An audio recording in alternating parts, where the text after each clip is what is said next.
مرحبا أعزائي المشاهدين من المحيط إلى الخليج في برنامجكم عرب شو. هذه الحلقة سوف نخصصها لجبل تروبيك المغربي، والذي سوف ينقل بإذن الله المملكة المغربية إلى مرتبة لم تعهدها من قبل، وإلى مرتبة 20 عالميا كأكثر الدول تأثيرا في الاقتصاد العالمي.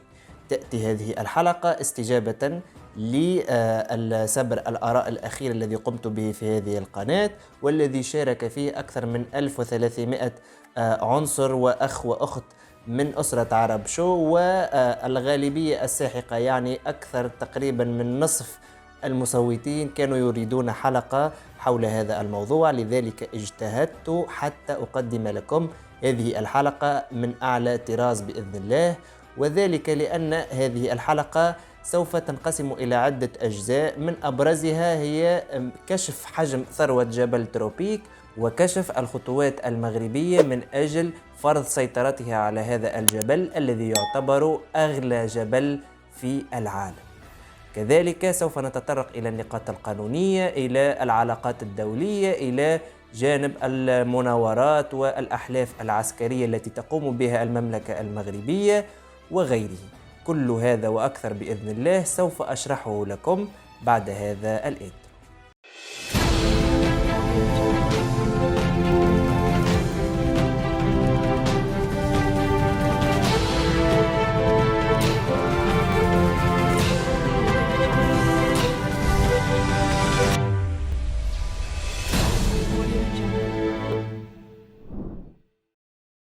ونستهل هذه الحلقة بالتعرف على كيف تم اكتشاف هذا الجبل، والذي تم كشفه على عمق كيلومتر من سطح البحر. وهذا الجبل في حد ذاته يحتوي على مخزونات هائلة من الطاقة، من الغاز، من المعادن وغيرها، وتم اكتشافه بالصدفة في سنة 2017 على يد بعض العلماء البريطانيين والإسبان حينما قاموا بمسح جيولوجي في هذه المنطقة. ويتمركز هذا الجبل ضمن الحدود البحرية للمملكة المغربية المقابلة للصحراء المغربية، وهذا حسب ما أقرته المملكة نفسها. هذا صحيح يطرح العديد من الإشكالات حول ترسيم الحدود البحرية بين جزر الكناري التي تتبع الآن للدولة الإسبانية والمملكة المغربية، ولكن سوف أشرح لكم فيما بعد بأكثر إتناب كيف تتعامل المملكة المغربية مع هذا الملف، وكيف تم تقوية ملفها للغاية، وهي الآن سائرة في أن تفرض سيطرة كاملة وتفرض سياسة أمر الواقع قانونيا وعبر أحلافها وما إلى ذلك. ولكن الآن يتساءل العديد كيف لهذا الجبل أن يكون له هذا الثقل الاقتصادي والاهتمام العالمي. وأعلم عزيزي المشاهد أنك الآن تتساءل لماذا كل هذا الاهتمام بهذه المنطقة وكل هذا الاهتمام العالمي بهذا الجبل، وما هي قيمة هذه المعادن وما إلى ذلك. وذكرت تقارير إعلامية أن احتياطات جبل تروبيك من التيلوريوم تقدر بنحو 10% من الاحتياطي العالمي. أما مخزون تروبيك من الكوبالت فيقال أنه يكفي لتصنيع أكثر من 270 مليون سيارة كهربائية، وهو ما يمثل 54 ضعف ما تمتلكه جميع الدول العالم من هذا النوع من السيارات الصديقة للبيئة، بالإضافة إلى وجود معادن أخرى مثل النيكل والرصاص والفاندانيوم والليثيوم، والتي تدخل في صناعة الألواح الشمسية والهواتف الذكية والصناعات التكنولوجية المعقدة. لذلك نجد أن دول العالم خصوصا منها المصنعة للسيارات تريد أن يكون لديها موطئ قدم في المغرب من أجل استغلال هذه الثروة العملاقة. فنجد مثلا الدولة الألمانية والتي تعتبر ثالث أكبر مصنع للسيارات في العالم، ونجد أن المملكة المغربية تراهن الآن على الحليف الأمريكي بالدرجة الكبيرة، والذي يعتبر المنافس الأول أو الثاني للدولة الألمانية في صناعة السيارات. وبما أن هذا الجبل هو الذي سوف يحدد مستقبل صناعة السيارات الكهربائية مستقبلا، ومن يحوز على الخامات الأساسية لصناعة هذه السيارات خصوصا صناعة البطاريات للسيارات الكهربائية سوف يسيطر على هذا السوق، وبالتالي حينما تتدعم العلاقات المغربية الأمريكية سوف تؤثر سلبا على الدولة الألمانية. الدولة الألمانية تعي هذا جيدا، لذلك نجدها في موقف عدائي مع المملكة المغربية، وتعترف بالصحراء الغربية كمنطقة مستقلة ولا تعترف بمغربيتها، بل حتى تدعم جبهة البوليزاريو الانفصالية. وبالتالي هذا سينعكس سلبيا على العلاقات الثنائية بين الدولتين. ولكن في موفى السنة الماضية وحينما خرجت ميركل من السلطة في الدولة الألمانية، وجدنا أن الحكومة الحالية الألمانية أكثر ليونة، وتشيد حتى ببعض الإنجازات المغربية في الصحراء المغربية، وبصعود كتل منتخبة إلى البرلمان المغربي وما إلى ذلك. وفي الحقيقة لقد خصصت حلقة كاملة عن بعض الإنجازات المغربية داخل الصحراء المغربية، يمكنكم الاطلاع عنها. كذلك لدي صفحة فيسبوك باسم هذه القناة وهي عرب شو، سوف تجدون رابطها في صندوق الوصف، والذي سوف يأخذكم مثلا إلى المخطط المقرر إنجازه الآن لملعب الداخل الدولي، والذي سوف يصبح أحد الملاعب الرئيسية التي سيلعب فيها المنتخب المغربي. ومدينة الداخلة هي من أكثر وأكبر المدن في الصحراء المغربية إلى جانب مثلا مدينة العيون.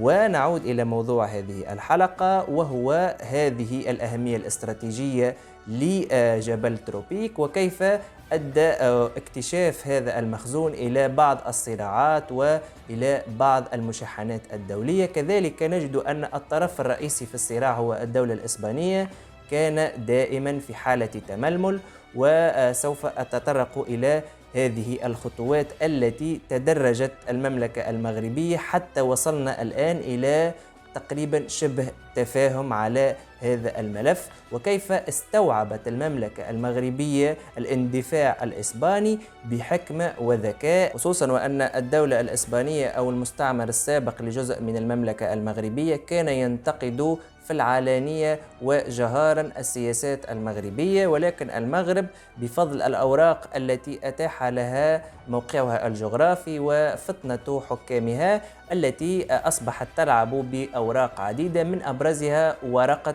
اللاجئين الأفارقة، وقالت لن تكون المملكة المغربية حارسا لحدود أوروبا، وإذا أردتم أن نحرس ادفعوا وحسنوا من علاقاتكم معنا، وإلا سوف تجدوا معاملة أخرى وتكون يعني معاملة غير جيدة للأوروبيين بصفة عامة. لذلك نجد تخفيضا في مستوى حدة الخطاب بالإضافة إلى عوامل أخرى، والتي كذلك سوف أشرحها لكم. ولكن قبل أن نتعرف إلى موقع هذا الجبل وإلى الحدود البحرية والنزاع الدولي لهذا الجبل، وتحديد من له الأحقية في ملكية هذا الجبل الذي يقع في وسط المحيط، والذي كذلك يقع داخل منطقة متنازع عليها بين المملكة المغربية والدولة الإسبانية. وحتى نجيب عن هذا الإشكال سوف نعتمد على القانون الدولي. ولعلمك عزيزي المشاهد، فمادة القانون الدولي كانت من أكثر المواد التي جعلتني أتعلق بدراسة الحقوق بجامعة الحقوق والعلوم السياسية بالمنار بالعاصمة التونسية، وهي أكبر جامعة لتدريس الحقوق في التراب التونسي. وتحية لكل الطلبة والزملاء الذين يشاهدونني في هذه القناة. وازداد شغفي بهذه المادة في مرحلة البحث، وتحديدا في مرحلة الماجستير، وتمكنت بفضل الله من نيل المرتبة الأولى في دفعتي في مادة القانون الدولي. إذن كانت هذه المادة دائما مصدر إلهامي وكانت مصدر شغفي، حتى أنني قمت باختيارها لإجراء مذكرة البحث في مادة القانون الدولي، وتحديدا في الجانب الجنائي. وبناء عليه أعزائي المشاهدين، يمكن أن أقول أنني من الأشخاص الذين لديهم خبرة في هذا المجال بالقدر الكافي حتى أتمكن من شرحها لعامة الشعب المغربي والعربي، والتي سوف أقدم فيها كل البراهين القانونية والمادية وغيرها التي بإذن الله تثبت ملكية المغرب لهذا الجبل. وأنطلق معكم منذ سنة 2019 قامت المملكة المغربية بترميم منظومتها التشريعية واستصدار قوانين تبسط سيادتها على كامل مجالها البري والبحري.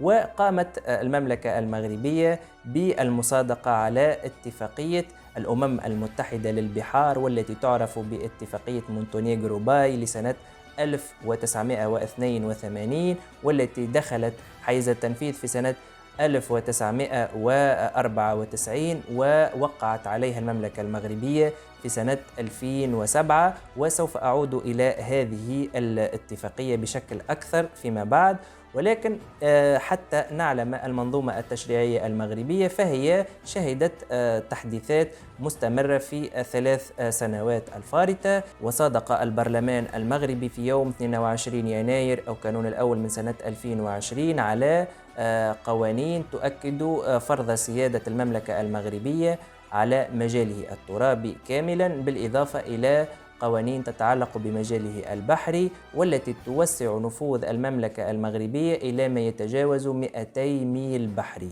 من خط الأساس على الشواطئ المغربية. وقام الملك بالمصادقة على هذا القانون ونشر في 3 أبريل سنة 2020. وبكلمات أخرى عزيزي المشاهد، أصبحت المملكة المغربية تفرض سيادتها على 12 ميلا بحريا فيما يعرف بالمياه الإقليمية والتي تحسب من خط الأساس في السواحل المغربية. ثم نجد 12 ميلا بحرية أخرى والتي تعرف بالمنطقة المتاخمة، وكل 12 ميل بحريا تساوي تقريبا 22 كيلومتر. يعني المنطقة الإقليمية والمنطقة المتاخمة تقدر ب 44 كيلومتر داخل المحيط.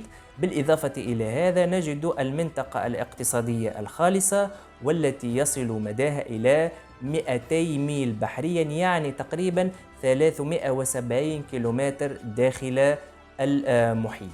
ليس هذا فحسب، بل يمكن كذلك للمملكة المغربية أن تستغل منطقة الجرف القاري والتي يمكن أن يبلغ مداها 350 ميلا بحريا، يعني تقريبا 648 كيلومتر داخل المحيط. إذن أين يقع جبل تروبيك؟ يقع جبل تروبيك بمسافة تبعد عن سواحل الدولة المغربية بحوالي 241 ميل، بينما يبعد عن أقرب جزيرة من جزر الكناري التي الآن داخل السيطرة الإسبانية بحوالي 250 ميل بحري.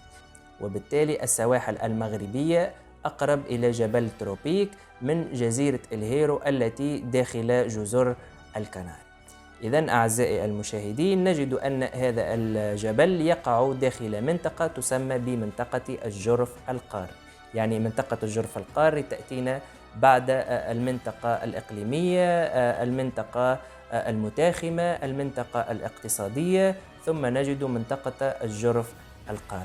هذه المنطقة هي موضوع هذا النقاش الرئيسي، لأن المملكة المغربية لديها سواحل شاسعة على المحيط الأطلسي عكس الجزر، ومنطقة الجرف القاري وهي الموضوع هذه الحلقة نجد أن المملكة المغربية تنتمي إلى قارة حقيقة ومجالها الجغرافي واسع للغاية. وهذا يذكرني بقضية ليبيا والدولة المالطية، فلقد كانت الحدود الليبية المالطية قديما قبل سنة 1982 بالخط الذي تشاهدونه والذي يكون بشكل متقطع.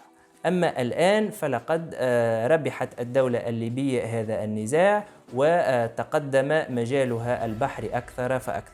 ولجأ البلدان عام 1982 لمحكمة العدل الدولية لفض نزاع ترسيم الحدود البحرية بينهما، إذ أرادت مالطا تقسيم المياه الفاصلة بين البلدين بالتساوي، فيما طالبت ليبيا باعتماد مبدأ التناسب الجغرافي على اعتبار أنها دولة كبيرة وتتمتع بسواحل شاسعة. وتم تفعيل الحكم لصالح ليبيا. واعتمدت المحكمة عدة منطلقات، من أهمها عدم منح مالطا وضعا خاصا لمجرد كونها جزيرة، بل على العكس فإنه من حق الدول التي تتمتع بعمق بري أكبر وسواحل أطول أن تنال عمقا بحريا متناسبا، وهو ما ينعكس على حالة الجزر الكنارية، والتي كما نعلم أنها تشابه في حجمها حجم دولة مالطا، وهي مقارنة بالدولة المغربية يعني مساحتها بسيطة للغاية. بالإضافة إلى شساحة الدولة المغربية وعمقها داخل القارة، فإنها كذلك مخولة بالحكم التاريخ والجغرافيا بملكية هذه المنطقة، بل حتى أن جزر الكناري نفسها كانت تابعة للتاج المغربي، والتي كانت تسمى قديما بجزر الخالدات. ويوجد الآن أكثر من 21 جزيرة مغربية تحت الاحتلال، وهذا أسال بعض الحبر حينما وجدنا أن الدولة الإسبانية تعترف بمغربية الصحراء بعد تعنتها لسنوات طويلة بالاعتراف بهذا الملف الجوهري والسيادي للمملكة المغربية، وذلك نظرا لأن الدولة المغربية قامت بسياسة مهمة يجب أن نتمكن منها في عالمنا العربي. فتخيل معي عزيزي المشاهد أنه يوجد عامل يقوم بالعديد من التجاوزات في حقك، وكانت لديك علاقات وثيقة مع رب عمله أو صاحب المصنع الذي يشتغل فيه. فحينما تذهب إلى صاحب المصنع وتشتكي ذلك العامل، فإنه يمكن لذلك المتحكم في العمل أن يؤثر على العامل الذي لا يمتثل إلى أدبيات أو لا يمتثل إلى مطالبك الشرعية. هذا ما فعلته المملكة المغربية حينما ذهبت إلى أمريكا، لأن أمريكا هي تقريبا التي تحمي أوروبا بأسرها، هي الاقتصاد الذي يوازي قارة أوروبا كذلك بأسرها.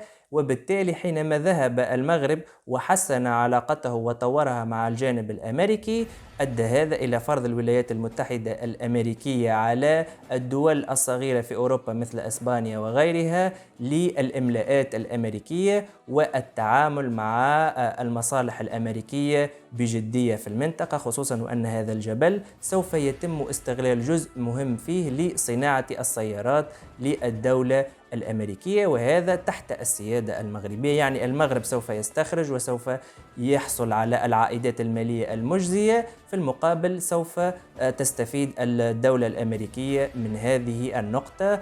وكلنا يعرف صفقة القرن التي روج لها على أنها حينما طبعت المملكة المغربية مع الكيان الصهيوني، وهذا كان سببا رئيسيا في الاعتراف الدولي الواسع بالصحراء المغربية وانتصاب أكثر من 20 قنصلية بها والعديد من النقاط الأخرى. إذن المملكة المغربية قامت بسياسة دبلوماسية قوية خصوصا مع الدولة الأمريكية، وتجسدت هذه السياسة في تطور المبادلات التجارية وفي بروز مناورات عسكرية مشتركة قبالة السواحل الجنوبية للمملكة المغربية، يعني في الصحراء المغربية وفي المحيط الأطلسي الذي يقابل الصحراء المغربية.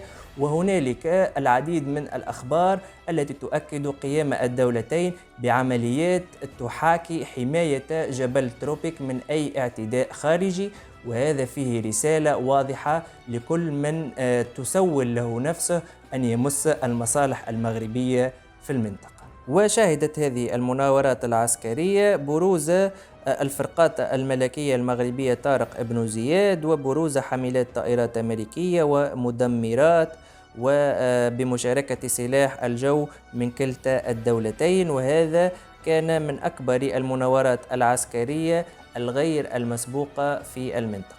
ويرى العديد من الخبراء أن هذه المناورات جاءت للرد على التجاوزات التي قامت بها الدولة الإسبانية عبر طلعاتها الجوية في 24 ديسمبر من السنة التي سبقت هذه المناورات، حيث قامت بالتحليق فوق المجال البري والبحري لجزر الكناري والمناطق المتنازع عليها. وبالتالي التحالف الأمريكي المغربي يعطي برسائل مهمة لإسبانيا وغيرها من الدول التي تتعارض مصالحها مع المصالح الأمريكية والمغربية في المنطقة، وأن المغرب ليس وحيد. لذلك نجد أن هذه الدول بدأت تغير من سياساتها وبدأت تغير من نوعية خطابها، وبدأ المغرب يفرض سيادته ويفرض سياسة الأمر الواقع، حتى لو لم يتم الاعتراف الدولي، وحتى لو لم يتم الاتفاق الإسباني المغربي، وحتى لو صار ما صار في هذه المنطقة، سوف يبقى جبل تروبيك وجزر الخالدات هي مناطق مغربية إلى قيام الساعة.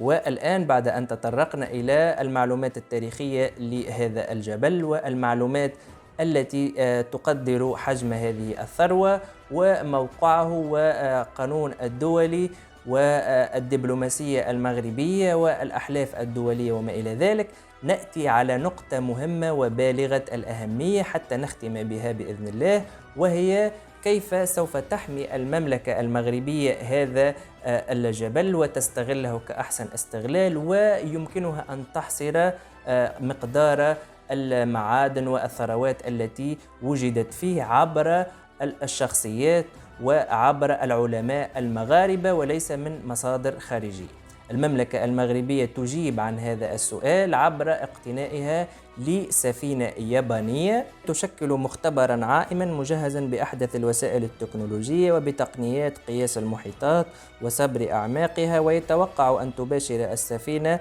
التي سميت بالحسين المراكشي أو الحسين المراكشي مهامها في الأسابيع المقبلة بإذن الله. وبالتالي المملكة المغربية تستكمل كافة الشروط القانونية والسياسية والدبلوماسية والعلمية وكل شيء من أجل أن تفرض سيادتها على هذه المنطقة. أرجو أن يكون هذا التحليل قد نال إعجابكم. لا تنسوا أعزائي المشاهدين أن تشاركوا هذه الحلقة مع كل من تعتقدون أو تعرفون أنه يهتم بنوعية هذا المحتوى، ولا تنسوا موعدنا الأسبوعي كل يوم خميس على الساعة 3 بتوقيت غرينتش أو 5 بتوقيت القاهرة. ولا تنسوا أعزائي المشاهدين أنكم دائما فاعلون، يمكنكم أن تكتبوا مواضيع الحلقات القادمة وأنا سأقوم بإعدادها بإذن الله، وهذا يرتكز بدرجة كبيرة كذلك على تصويتكم في منتدى هذه القناة، والذي بفضله أعرف توجه جمهور وأسرة عرب شو، وأقوم بإعداد حلقات وفق رغبتكم. وأراكم في الحلقة القادمة إن شاء الله.